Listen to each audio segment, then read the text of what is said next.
Before you start working on your project, you first need to decide on some basic facts. You need to address the general scale of the project and the sizes of the individual city blocks. If you are planning to make the city blocks tileable, as is the case here, you also need to consider their general design. Take a look and consider these three variations. They are different as far as the smaller inner roads are concerned, but the main arteries are generally similar. This was done on purpose so that when you start tiling the city blocks, the perimeters and the center crossroads line up perfectly.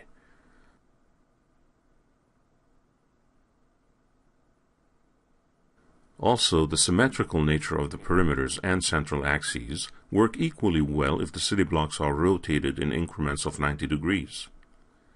In fact, this would create even more variation, as the inner roads and the building lots would look even more random this way.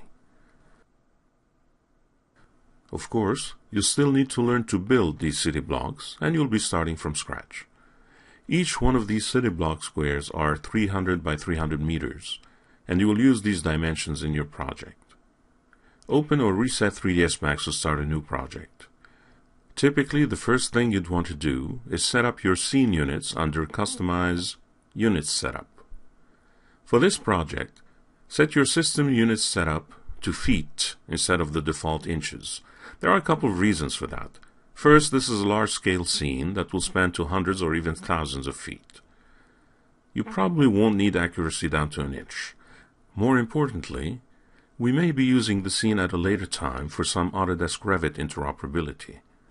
Interoperability between Revit and 3ds Max works best when 3ds Max system units are set in feet. This will be discussed more in detail in due time, but for now, choose feet as a systems unit. For the display units, you can set them to metric or imperial to suit your needs. Personally, I like to use meters for architectural projects. Click OK to accept the changes and exit the dialog. While you're at it, you may want to make a few additional changes before moving on. Typically, in architectural environments such as this, it is rather common to use the mental ray renderer. From the Render Setup dialog, switch the production renderer to mental ray. You also may want to use a different render resolution than the default 640 by 480. Use the HDTV video preset instead. For the purposes of this tutorial, I'll set it to 960 by 540, but you can opt for a larger resolution if you want. Close the dialog and save your file. Before you start building the city blocks, you may want to sketch some reference images in a paint program. These images seen here represent 3 plausible variations and were easily created in Adobe Photoshop. You can use other paint programs, or even a hand sketch might do. In Photoshop, create a 300 by 300 pixel image. This is by no means a high-end resolution, but it'll do for learning purposes. The 300 by 300 pixels represent the 300 by 300 meters, which are the dimensions of the city block. Choose a color to fill the background. I'll use beige or tan color for this.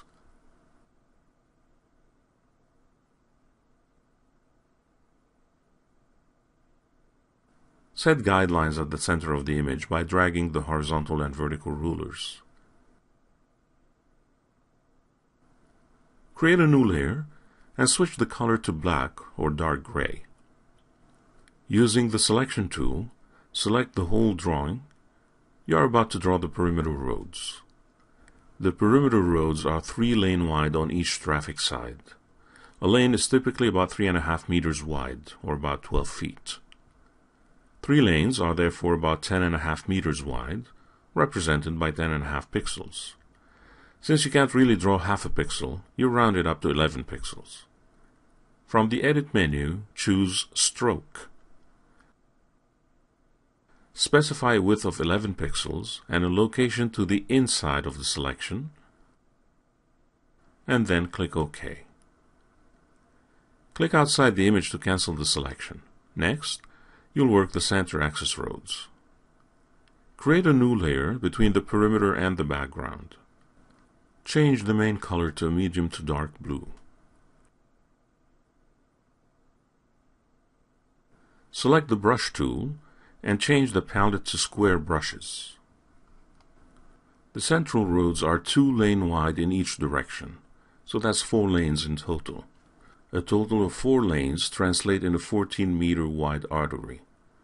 That's 3.5 meters times 4. Set the brush to 14 pixels,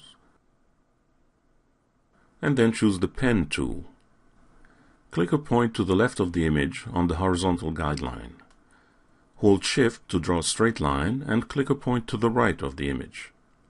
Next, right-click inside the image and choose Stroke Path.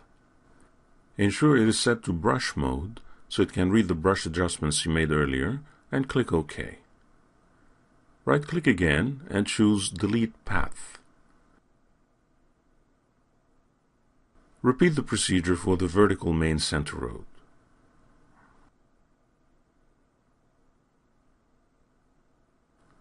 Once it's done, you can create yet another layer for the inner, smaller roads. Place it between the background and central roads layer. These are only 2 lanes wide, so set your brush to 7 pixels, representing 7 meters. You can also choose a different color for them. With that in place, use the Pen tool to create the inner roads.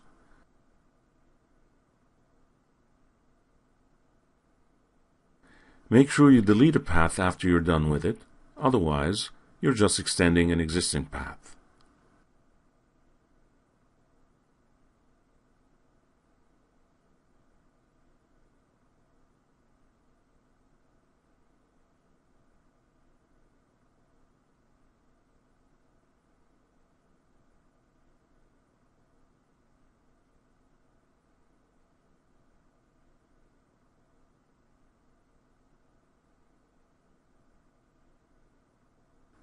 When you're done with one layout, hide the layer, create a new one, and build a new, different layout.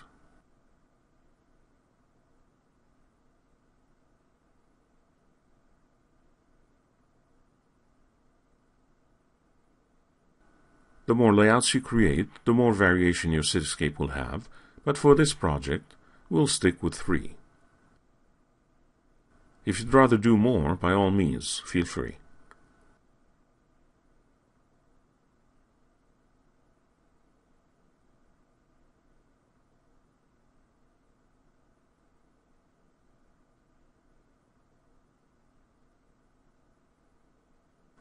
Once you've saved these out as separate files, you are ready to use them as reference in 3ds Max.